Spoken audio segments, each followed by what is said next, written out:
ছয় প্রকার নারীকে আল্লাহ পাক কাল কিয়ামতের ময়দানে বিনা হিসাবে জাহান্নামে দিবেন। তাদেরকে জাহান্নামের মধ্যে আল্লাহ পাক জাহান্নামের খড়ি বানাবেন। মেরাজ থেকে ফেরত এসে আল্লাহ রাসূল সাল্লাল্লাহু আলাইহি সাল্লাম ফাতেমা রাদিয়াল্লাহু তাআলা আনহাকে ডাক দিয়া বলেন, মা, আমি তো মেরাজে গিয়েছিলাম, আর গিয়ে দেখি যে জাহান্নামের মধ্যে অধিকাংশ মহিলারা হলো জাহান্নামী। তার মধ্যে ছয়টি কোয়ালিটি সম্পন্ন মহিলা, 6 গুণওয়ালা, 6 গুণ বিশিষ্ট মহিলারা জাহান্নামের মধ্যে বেশি।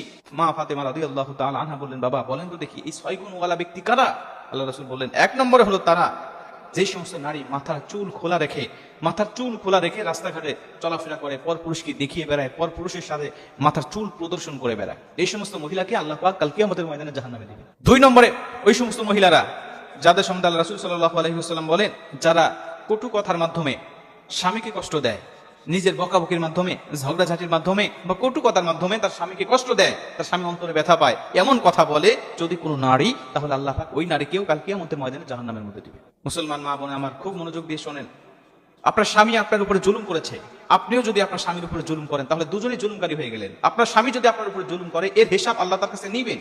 অপ্রিয় বান্দাবান্দি হবেন। এজন্য একজন জুলুম করলে অন্তত আরেকজন তো ভালো হওয়ার কথা আমাদের। একজন আপনাকে গালিগালাজ করছে, আপনি চুপ থাকেন। আল্লাহ রাসূল বলেন, মান সামাতা নাজাত, যে চুপ থাকে সেই নাজাত পায়। আপনি ধৈর্য ধরেন, আল্লাহ পাক আপনাকে পুরস্কার দিবেন। 3 নম্বরে ওই সমস্ত নারীকে আল্লাহ পাক কাল কিয়ামতের ময়দানে জাহান্নামে দিবেন যে সমস্ত নারী স্বামী থাকার পরেও পরপুরুষের সাথে পরকিয়া করে। স্বামী থাকার পরেও যে সমস্ত নারীরা পরপুরুষের সাথে পরকিয়া করে, আল্লাহ রাব্বুল আলামিন কাল কিয়ামতের ময়দানে এই সমস্ত নারীদেরকে জাহান্নামে দিবেন। শুধু তাই নয়, আল্লাহ রাসূল বলেন যে আমি দেখলাম তাদের স্তনের সাথে স্তন দ্বারা ঝুলন্ত অবস্থায় আগুনের উপরে রেখে দিয়েছে তাদেরকে জাহান্নামের মধ্যে, তাদেরকে পুড়াচ্ছে এবং তারা অনেক কষ্ট পাচ্ছে এবং তারা অনেক চিৎকার করতেছে।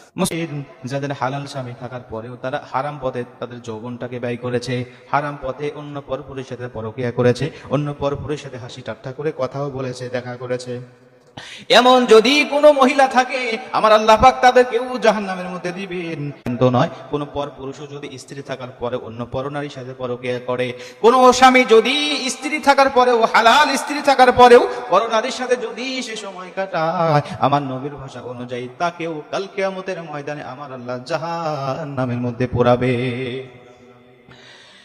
4 নম্বরে ওই সমস্ত মহিলাকে আমার আল্লাহ জাহান্নামের মধ্যে দিবেন যে সমস্ত মহিলারা অপবিত্র হওয়ার পরেও পবিত্রতা অর্জন করতে অলসতা করে।